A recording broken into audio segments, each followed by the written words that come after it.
So hello guys, আমার একটা personal bodyguard চাই, মাসে 30 লাখ টাকা বেতন, সকাল 10টা থেকে রাত্রি 10টা অবধি ডিউটি, আর লোকেশন শিলিগুড়ি। দেখো বোন, নিজের পুরো জীবন দিয়ে তোমার বডিকে পুরো প্রোটেকশনে রাখবো। তোমার গায়ে একটা ছোট্ট আঁচ পর্যন্ত আসতে দেবো না। বাট মাসে 30 লাখ টাকা বেতন দেবে তো? সত্যি দেবে তো? সত্যি দেবে তো বেতন? সো হ্যালো গাইস, আমার একটা পার্সোনাল বডিগার্ড চাই, মাসে 20 লাখ টাকা বেতন দেবো, সকাল 10টা থেকে রাত্রি 10টা অবধি ডিউটি, আর লোকেশন হলো শিলিগুড়ি। আমার নাম রিয়া সেন। হাই গাইস, আমাকে 30 লাখ টাকা স্যালারি দেবে বলে তারপর বললো 20 লাখ টাকা স্যালারি দেবে, কিন্তু বোন আমাকে 1 টাকাও এখনো স্যালারি দেয়নি। তোমরাই বিচার করো গাইস, আমি কি করব? বোন তুমি কিছু বলো, এবার সত্যি তুমি কিছু বলো।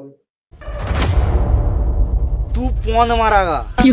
আমাকে বিয়ে করো, তাকে আমার বাবা 60 কোটি টাকা দেবে, আর 2টা ফরচুনার দেবে, আর একটা বাড়ি দিবে। তো ठंड लग जाए प्राण चले जाए पर हवाबाजी ना जाए। এমনি তুই আমার 1 মাসের স্যালারি দিসনি 20 লাখ টাকা, আর তোকে আমি বিয়ে করব, তোর বাবা দেবে আমাকে ফরচুনার, তাই না? আবার একটা নয়, দুটো।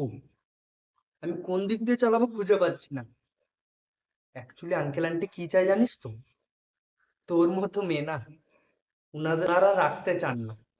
উনারা এইটুকু চায় যে তোকে বিদায় করে রাধা নাম করে সারা জীবন শান্তিতে কাটাতে চায়। কারণ তোর মতো মেয়ে যতদিন সংসারে থাকবে, সংসারে অন্ন ধ্বংস ছাড়া আর উনাদের মান সম্মান ডোবানো ছাড়া কোনো কিছু কাজ করবে না, বিশ্বাস কর। তো তাই রাধা নাম করে তো এইভাবে, এই বলে না, এইভাবে বিদায় করতে চায়, বিশ্বাস কর। Music